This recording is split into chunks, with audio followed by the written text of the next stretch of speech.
श्री हरिनाममाला स्तोत्रम्। गोविन्दं गोकुलानन्दं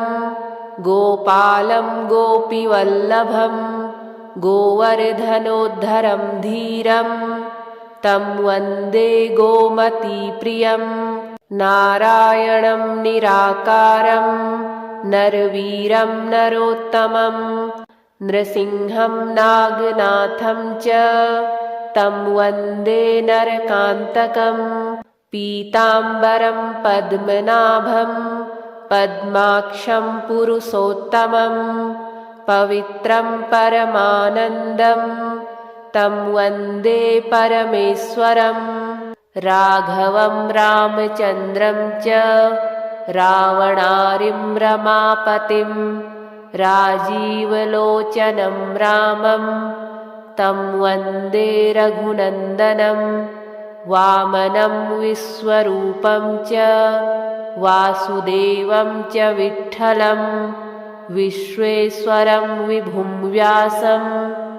तं वन्दे देवकीसुतं। दामोदरं दिव्यसिंहं दयालुं दीननायकं दैत्यारिं देवदेवेशं तं वन्दे देवकीसुतं। मुरारिं माधवं मत्स्यं मुकुन्दं मुष्टिमर्दनं मुञ्जकेशं महाबाहुं तं वन्दे मधुसूदनं। केशवं कमलाकान्तं कामेशं कौस्तुभप्रियं कौमोदकीधरं कृष्णं तं वन्दे कौरवान्तकम्। भूधरं भुवनानन्दं भूतेशं भूतनायकं भावनैकं भुजङ्गेशं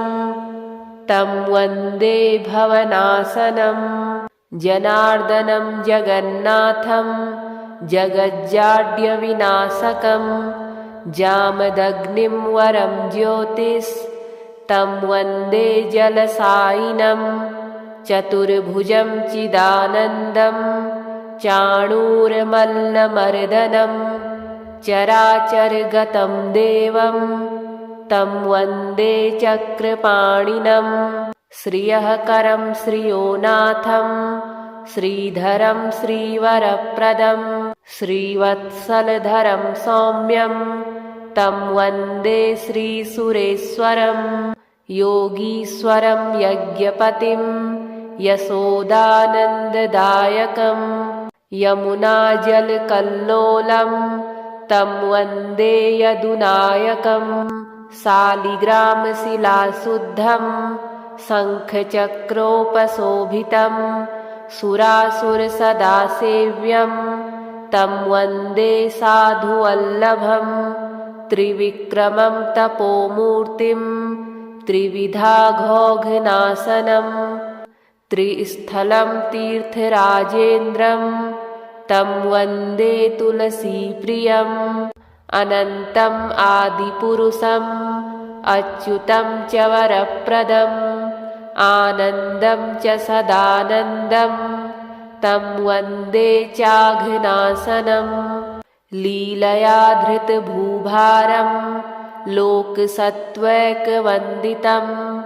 लोकेश्वरं च श्रीकान्तं तं वन्दे लक्ष्मणप्रियं। हरिं च हरिणाक्षं च हरिनाथं हरिप्रियं हलायुधसहायं च तं वन्दे हनुमत्पतिं।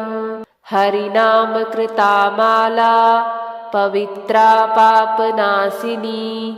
बलिराजेन्द्रेण चोक्ता कण्ठे धार्या प्रयत्नतः।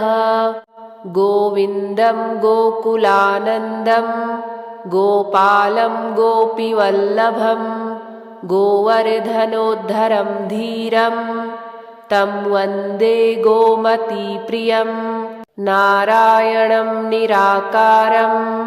नरवीरं नरोत्तमं नृसिंहं नागनाथं च तं वन्दे नरकान्तकं पीताम्बरं पद्मनाभं पद्माक्षं पुरुषोत्तमं पवित्रं परमानन्दं तं वन्दे परमेश्वरं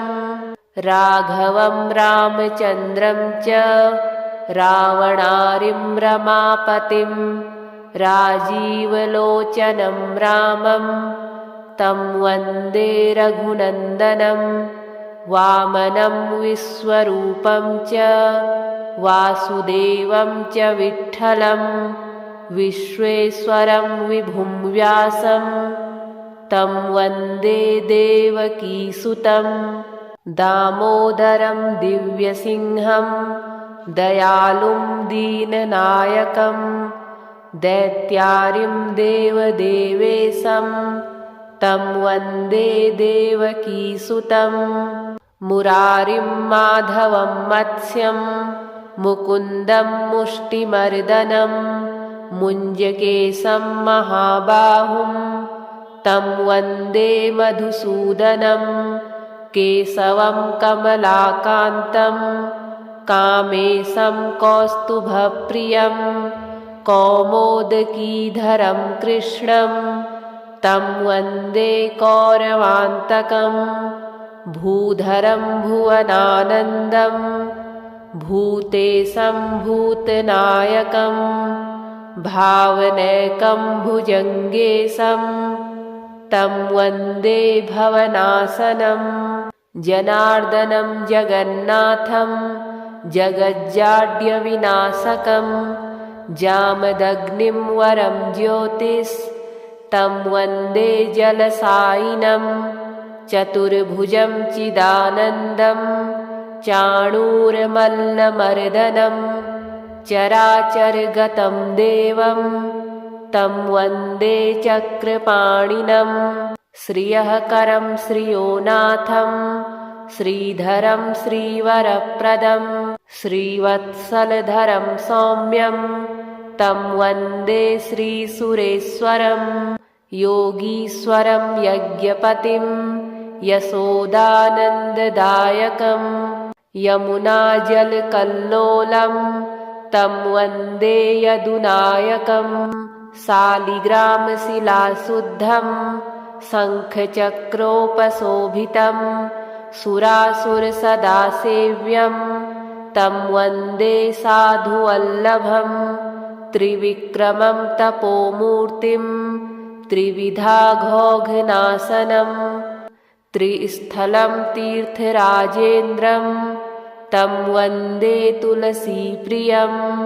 अनन्तम् आदिपुरुषम् अच्युतं च वरप्रदम् आनन्दं च सदानन्दं तं वन्दे चाघनाशनं लीलया धृतभूभारं लोकसत्त्वैकवन्दितं लोकेश्वरं च श्रीकान्तं तं वन्दे लक्ष्मणप्रियं हरिं च हरिणाक्षं च हरिनाथं हरिप्रियं हलायुधसहायं च तं वन्दे हनुमत्पतिं हरिनामकृता माला पवित्रा पापनाशिनी बलिराजेन्द्रेण चोक्ता कण्ठे धार्या प्रयत्नतः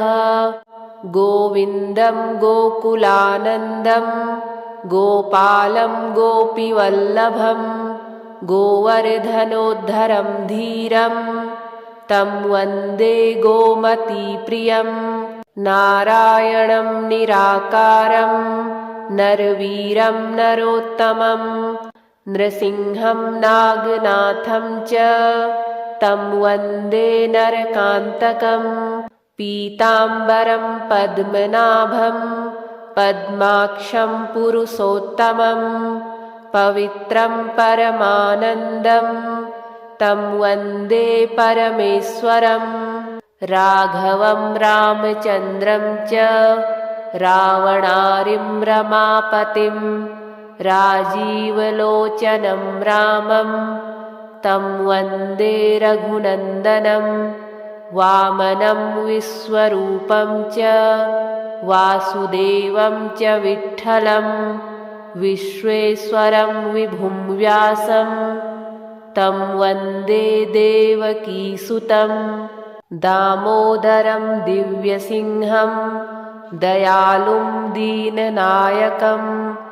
दैत्यारिं देवदेवेशं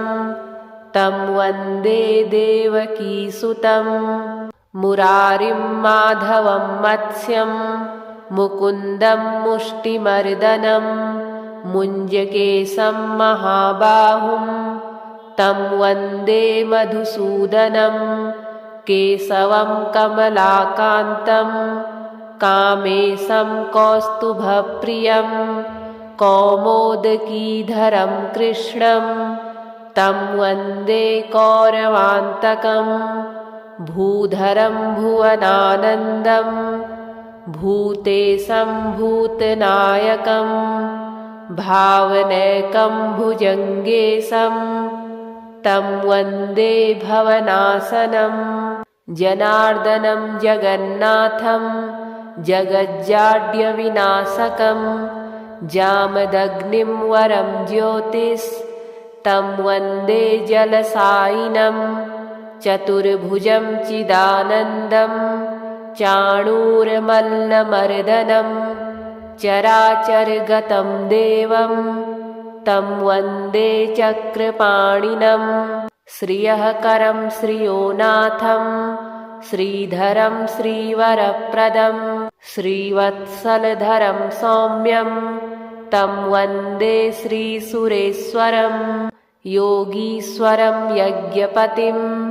यशोदानन्ददायकं यमुनाजलकल्लोलं तं वन्दे यदुनायकं शालिग्रामशिलाशुद्धं शङ्खचक्रोपशोभितं सुरासुरसदासेव्यं तं वन्दे साधुवल्लभं त्रिविक्रमं तपोमूर्तिं त्रिविधाघोघनाशनं त्रिस्थलं तीर्थराजेन्द्रं तं वन्दे तुलसीप्रियम् अनन्तम् आदिपुरुषम् अच्युतं च वरप्रदम् आनन्दं च सदानन्दं तं वन्दे चाघनाशनं लीलया धृतभूभारं लोकसत्त्वैकवन्दितं लोकेश्वरं च श्रीकान्तं तं वन्दे लक्ष्मणप्रियं हरिं च हरिणाक्षं च हरिनाथं हरिप्रियं हलायुधसहायं च तं वन्दे हनुमत्पतिं हरिनामकृतामाला पवित्रा पापनाशिनी बलिराजेन्द्रेण चोक्ता कण्ठे धार्या प्रयत्नतः गोविन्दं गोकुलानन्दं गोपालं गोपीवल्लभं गोवर्धनोद्धरं धीरं तं वन्दे गोमतीप्रियं नारायणं निराकारं नरवीरं नरोत्तमं नृसिंहं नागनाथं च तं वन्दे नरकान्तकं पीताम्बरं पद्मनाभं पद्माक्षं पुरुषोत्तमं पवित्रं परमानन्दं तं वन्दे परमेश्वरं राघवं रामचन्द्रं च रावणारिं रमापतिं राजीवलोचनं रामं तं वन्दे रघुनन्दनं वामनं विश्वरूपं च वासुदेवं च विठ्ठलं विश्वेश्वरं विभुं व्यासं तं वन्दे देवकीसुतं दामोदरं दिव्यसिंहं दयालुं दीननायकं दैत्यारिं देवदेवेशं तं वन्दे देवकीसुतं मुरारिं माधवं मत्स्यं मुकुन्दं मुष्टिमर्दनं मुञ्जकेशं महाबाहुं तं वन्दे मधुसूदनं केशवं कमलाकान्तं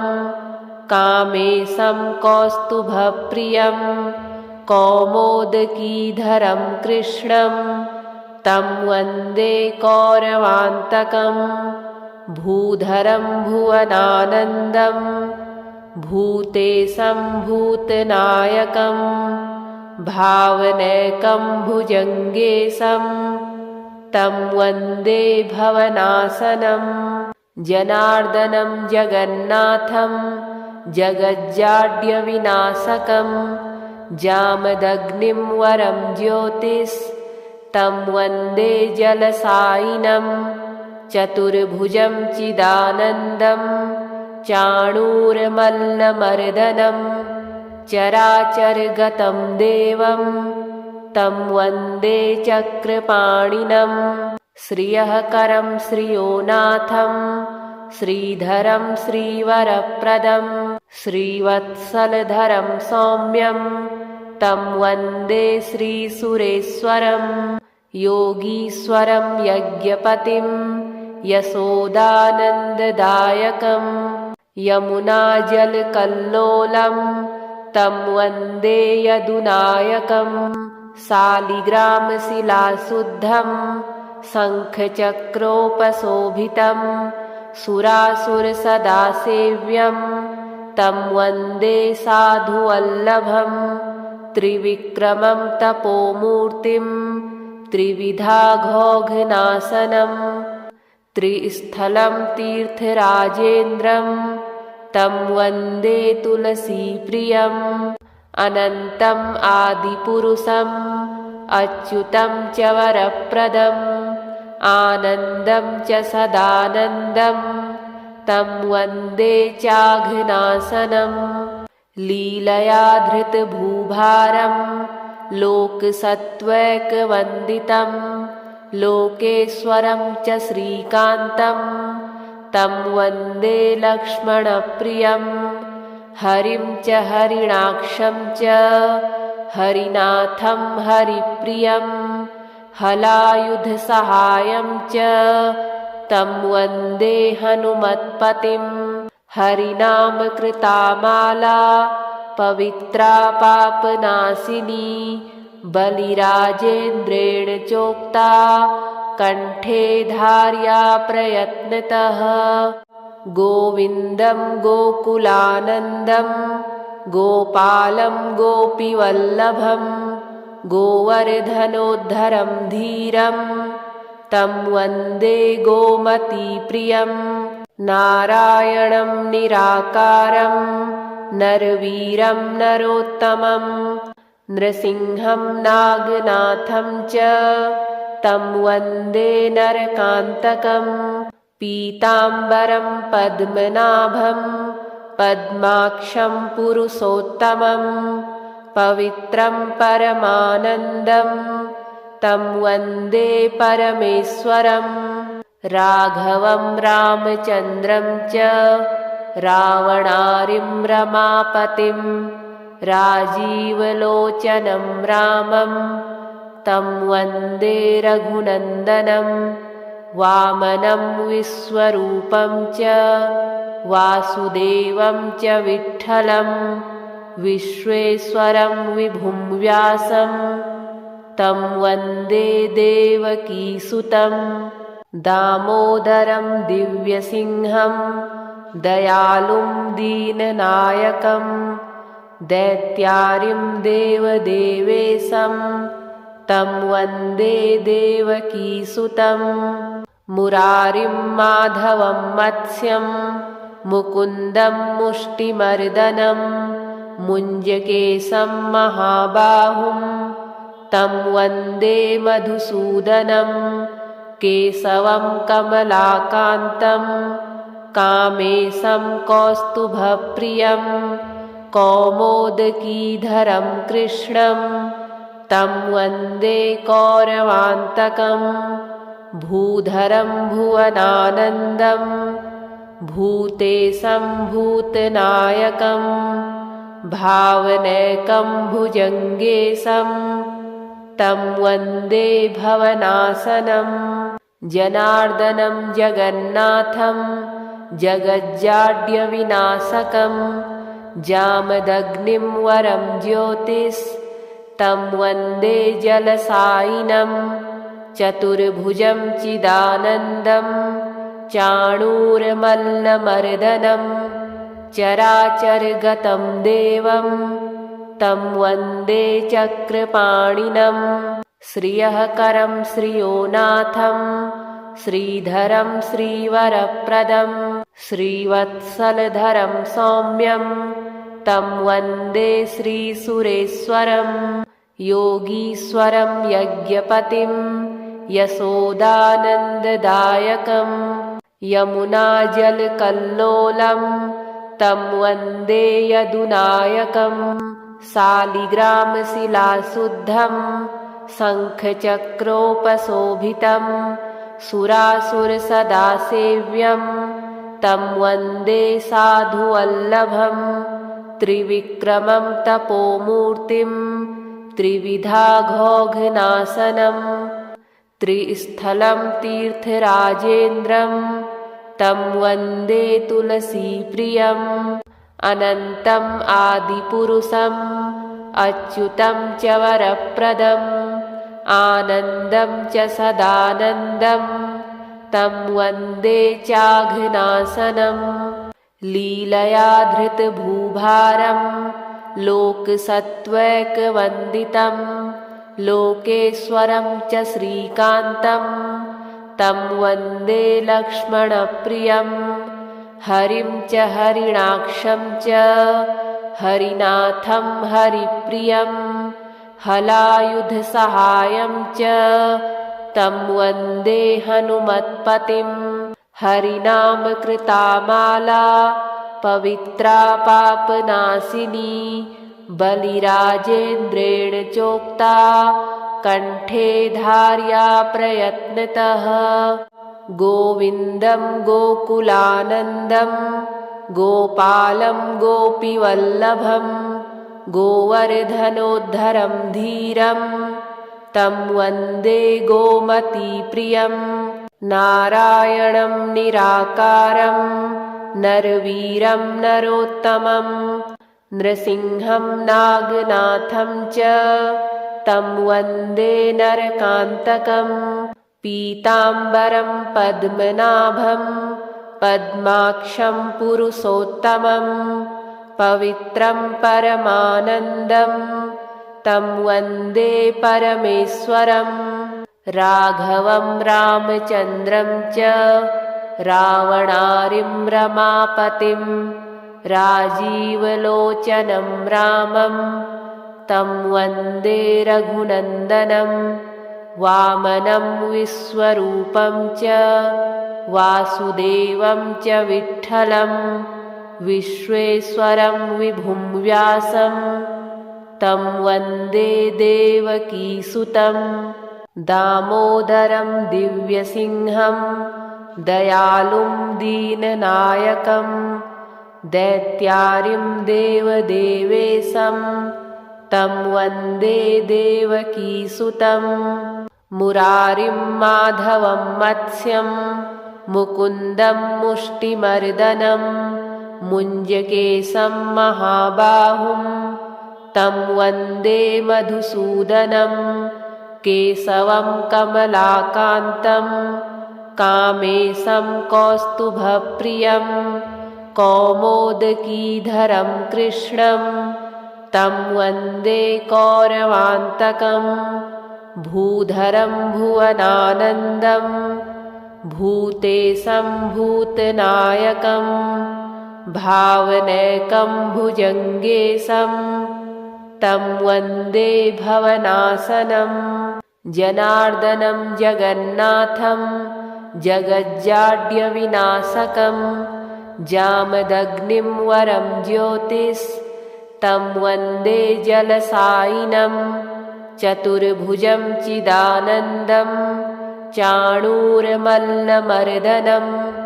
चराचरगतं देवं तं वन्दे चक्रपाणिनं श्रियःकरं श्रियोनाथं श्रीधरं श्रीवरप्रदं श्रीवत्सलधरं सौम्यं तं वन्दे श्रीसुरेश्वरं योगीश्वरं यज्ञपतिं यशोदानन्ददायकं यमुनाजलकल्लोलं तं वन्दे यदुनायकं शालिग्रामशिलाशुद्धं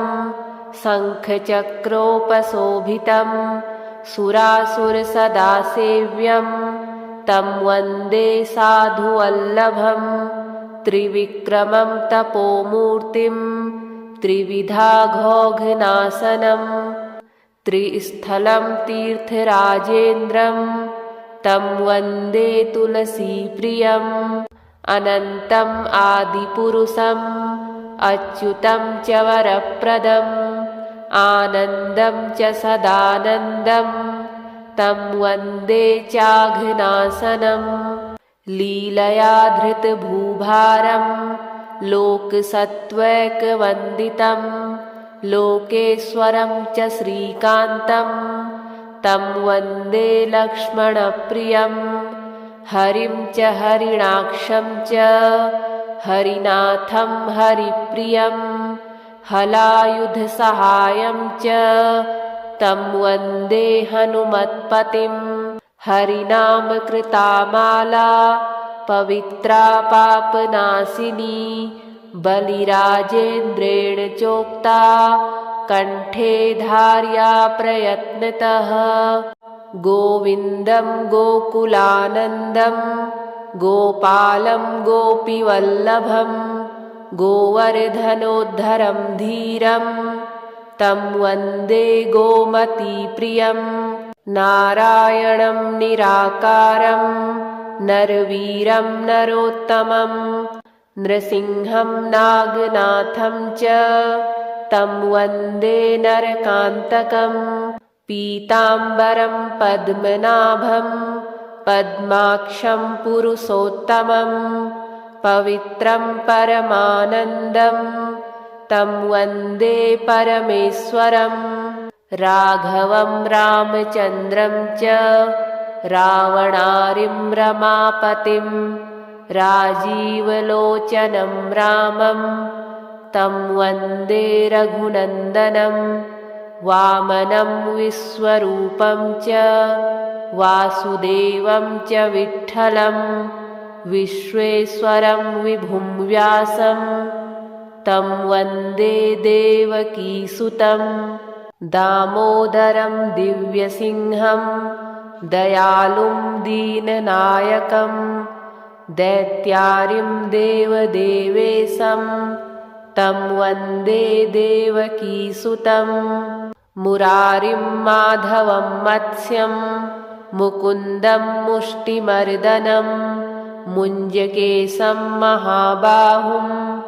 तं वन्दे मधुसूदनं केशवं कमलाकान्तं कामेशं कौस्तुभप्रियं कौमोदकीधरं कृष्णं तं वन्दे कौरवान्तकं भूधरं भुवनानन्दं भूतेशं भूतनायकं भावनैकं भुजङ्गेशं तं वन्दे भवनाशनं जनार्दनं जगन्नाथं जगज्जाड्यविनाशकं जामदग्निं वरं ज्योतिस्तं वन्दे जलसायिनं चतुर्भुजं चिदानन्दं चाणूरमल्लमर्दनं चराचरगतं देवं तं वन्दे चक्रपाणिनं श्रियःकरं श्रियोनाथं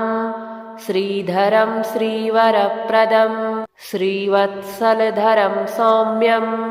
तं वन्दे श्रीसुरेश्वरं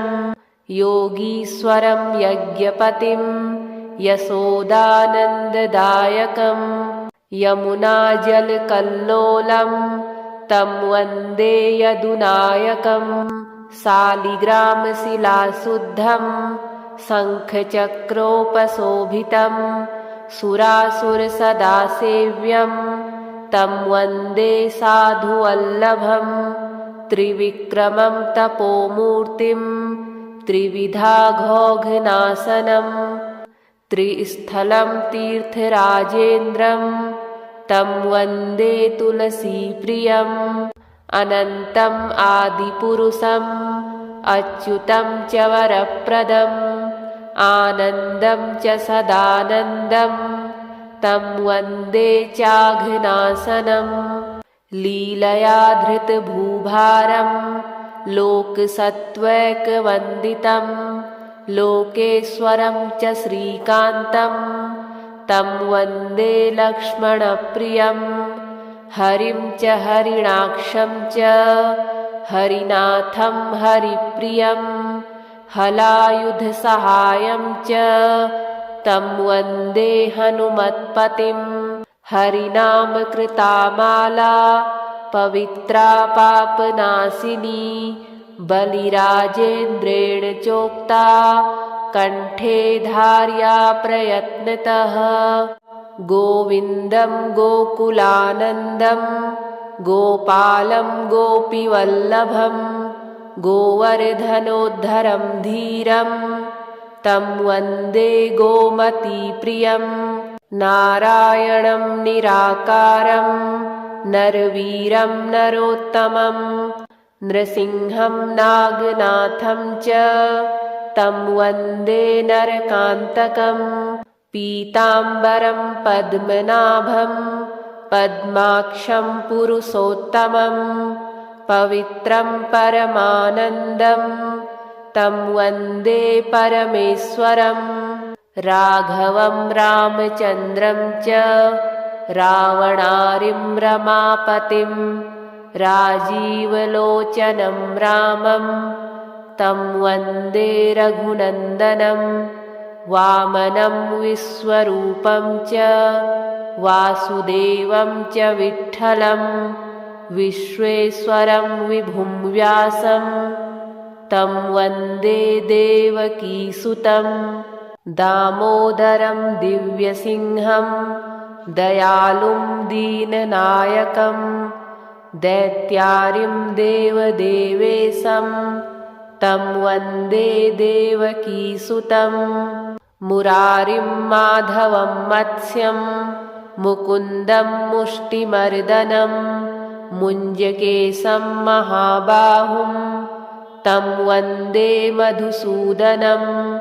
केशवं कमलाकान्तं कामेशं कौस्तुभप्रियं कौमोदकीधरं कृष्णं तं वन्दे कौरवान्तकं भूधरं भुवनानन्दं भूतेशं भूतनायकं भावनैकं भुजङ्गेशं तं वन्दे भवनाशनं जनार्दनं जगन्नाथं जगज्जाड्यविनाशकं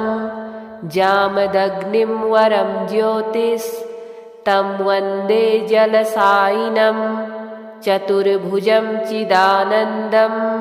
चाणूरमल्लमर्दनं चराचरगतं देवं तं वन्दे चक्रपाणिनं श्रियःकरं श्रियोनाथं श्रीधरं श्रीवरप्रदं श्रीवत्सलधरं सौम्यं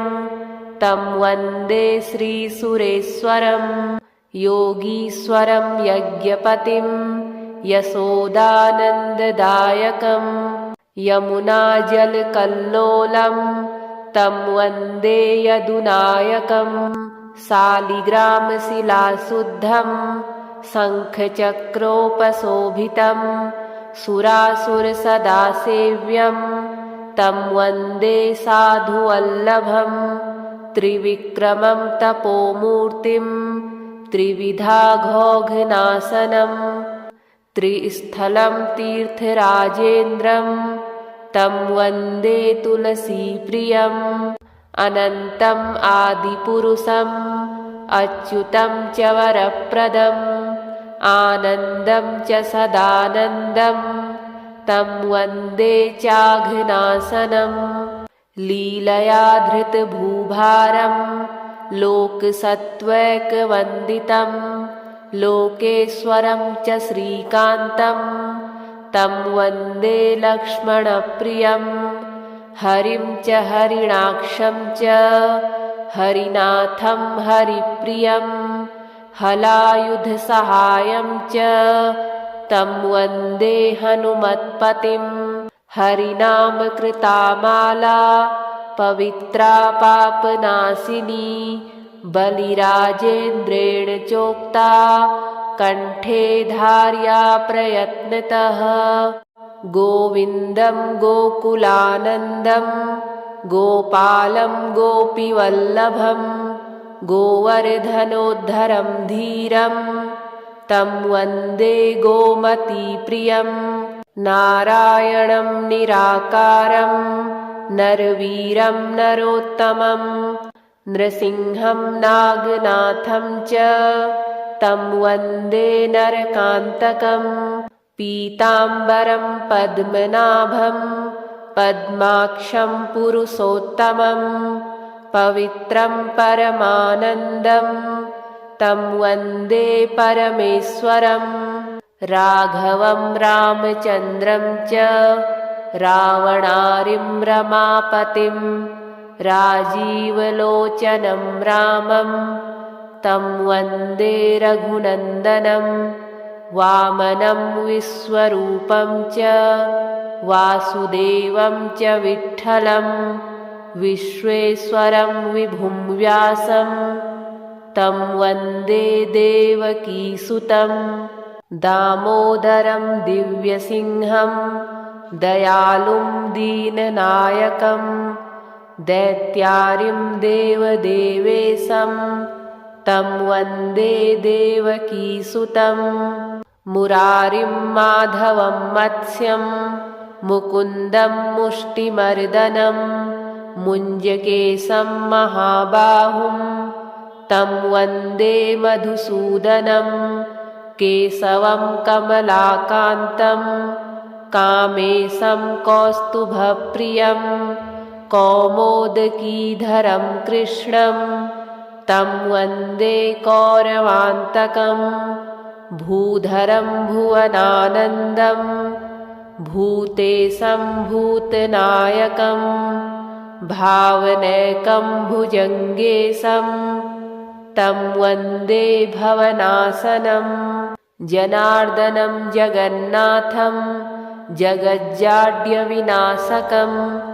जामदग्निं वरं ज्योतिस्तं वन्दे जलसायिनं चतुर्भुजं चिदानन्दं चाणूरमल्लमर्दनं चराचरगतं देवं तं वन्दे चक्रपाणिनं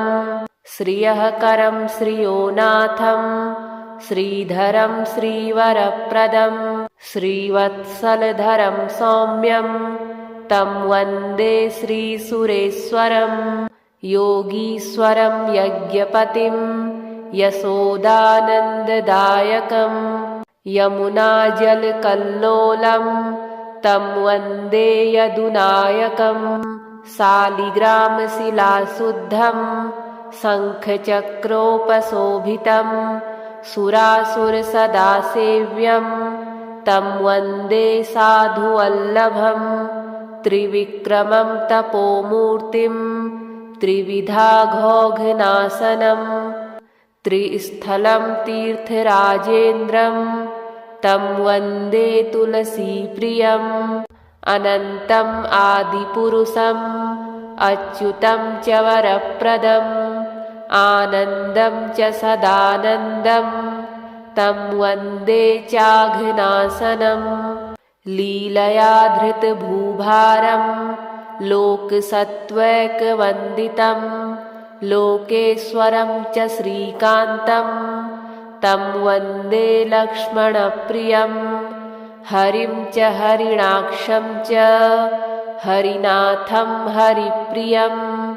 हलायुधसहायं च तं वन्दे हनुमत्पतिं हरिनामकृता माला पवित्रा पापनाशिनी बलिराजेन्द्रेण चोक्ता कण्ठे धार्या प्रयत्नतः गोविन्दं गोकुलानन्दं गोपालं गोपीवल्लभं गोवर्धनोद्धरं धीरं तं वन्दे गोमतीप्रियं नारायणं निराकारं नरवीरं नरोत्तमं नृसिंहं नागनाथं च तं वन्दे नरकान्तकं पीताम्बरं पद्मनाभं पद्माक्षं पुरुषोत्तमं पवित्रं परमानन्दं तं वन्दे परमेश्वरं राघवं रामचन्द्रं च रावणारिं रमापतिं राजीवलोचनं रामं तं वन्दे रघुनन्दनं वामनं विश्वरूपं च वासुदेवं च विठ्ठलं विश्वेश्वरं विभुं व्यासं तं वन्दे देवकीसुतं दामोदरं दिव्यसिंहं दयालुं दीननायकं दैत्यारिं देवदेवेशं तं वन्दे देवकीसुतं मुरारिं माधवं मत्स्यं मुकुन्दं मुष्टिमर्दनं मुञ्जकेशं महाबाहुं तं वन्दे मधुसूदनं केशवं कमलाकान्तं कामेशं कौस्तुभप्रियं कौमोदकीधरं कृष्णं तं वन्दे कौरवान्तकं भूधरं भुवनानन्दं भूतेशं भूतनायकं भावनैकं भुजङ्गेशं तं वन्दे भवनाशनं जनार्दनं जगन्नाथं जगज्जाड्यविनाशकं जामदग्निं वरं ज्योतिस्तं वन्दे जलसायिनं चतुर्भुजं चिदानन्दं चाणूरमल्लमर्दनं चराचरगतं देवं तं वन्दे चक्रपाणिनं श्रियःकरं श्रियोनाथं श्रीधरं श्रीवरप्रदं श्रीवत्सलधरं सौम्यं तं वन्दे श्रीसुरेश्वरं योगीश्वरं यज्ञपतिं यशोदानन्ददायकं यमुनाजलकल्लोलं तं वन्दे यदुनायकं शालिग्रामशिलाशुद्धं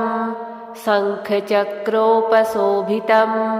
सुरासुरसदासेव्यं तं वन्दे साधुवल्लभं त्रिविक्रमं तपोमूर्तिं त्रिविधाघोघनाशनं त्रिस्थलं तीर्थराजेन्द्रं तं वन्दे तुलसीप्रियम् अनन्तम् आदिपुरुषम् अच्युतं च वरप्रदम् आनन्दं च सदानन्दं तं वन्दे चाघनाशनं लीलया धृतभूभारं लोकसत्त्वैकवन्दितं लोकेश्वरं च श्रीकान्तं तं वन्दे लक्ष्मणप्रियं हरिं च हरिणाक्षं च हरिनाथं हरिप्रियं हलायुधसहायं च तं वन्दे हनुमत्पतिं हरिनामकृता माला पवित्रा पापनाशिनी बलिराजेन्द्रेण चोक्ता कण्ठे धार्या प्रयत्नतः गोविन्दं गोकुलानन्दं गोपालं गोपीवल्लभं गोवर्धनोद्धरं धीरं तं वन्दे गोमतीप्रियं नारायणं निराकारं नरवीरं नरोत्तमं नृसिंहं नागनाथं च तं वन्दे नरकान्तकं पीताम्बरं पद्मनाभं पद्माक्षं पुरुषोत्तमं पवित्रं परमानन्दं तं वन्दे परमेश्वरं राघवं रामचन्द्रं च रावणारिं रमापतिं राजीवलोचनं रामं तं वन्दे रघुनन्दनं वामनं विश्वरूपं च वासुदेवं च विठ्ठलं विश्वेश्वरं विभुं व्यासं तं वन्दे देवकीसुतं दामोदरं दिव्यसिंहं दयालुं दीननायकं दैत्यारिं देवदेवेशं तं वन्दे देवकीसुतं मुरारिं माधवं मत्स्यं मुकुन्दं मुष्टिमर्दनं मुञ्जकेशं महाबाहुं तं वन्दे मधुसूदनं केशवं कमलाकान्तं कामेशं कौस्तुभप्रियं कौमोदकीधरं कृष्णं तं वन्दे कौरवान्तकं भूधरं भुवनानन्दं भूतेशं भूतनायकं भावनैकं भुजङ्गेशं तं वन्दे भवनाशनं जनार्दनं जगन्नाथं जगज्जाड्यविनाशकं जामदग्निं वरं ज्योतिस्तं वन्दे जलसायिनं चतुर्भुजं चिदानन्दं चाणूरमल्लमर्दनं चराचरगतं देवं तं वन्दे चक्रपाणिनं श्रियःकरं श्रियोनाथं श्रीधरं श्रीवरप्रदं श्रीवत्सलधरं सौम्यं तं वन्दे श्रीसुरेश्वरं योगीश्वरं यज्ञपतिं यशोदानन्ददायकं यमुनाजलकल्लोलं तं वन्दे यदुनायकं शालिग्रामशिलाशुद्धं शङ्खचक्रोपशोभितं सुरासुरसदासेव्यं तं वन्दे साधुवल्लभं त्रिविक्रमं तपोमूर्तिं त्रिविधाघोघनाशनं त्रिस्थलं तीर्थराजेन्द्रं तं वन्दे तुलसीप्रियम् अनन्तम् आदिपुरुषम् अच्युतं च वरप्रदम् आनन्दं च सदानन्दं तं वन्दे चाघनाशनं लीलया धृतभूभारं लोकसत्त्वैकवन्दितं लोकेश्वरं च श्रीकान्तं तं वन्दे लक्ष्मणप्रियं हरिं च हरिणाक्षं च हरिनाथं हरिप्रियं हलायुधसहायं च तं वन्दे हनुमत्पतिं हरिनामकृता माला पवित्रा पापनाशिनी बलिराजेन्द्रेण चोक्ता कण्ठे धार्या प्रयत्नतः।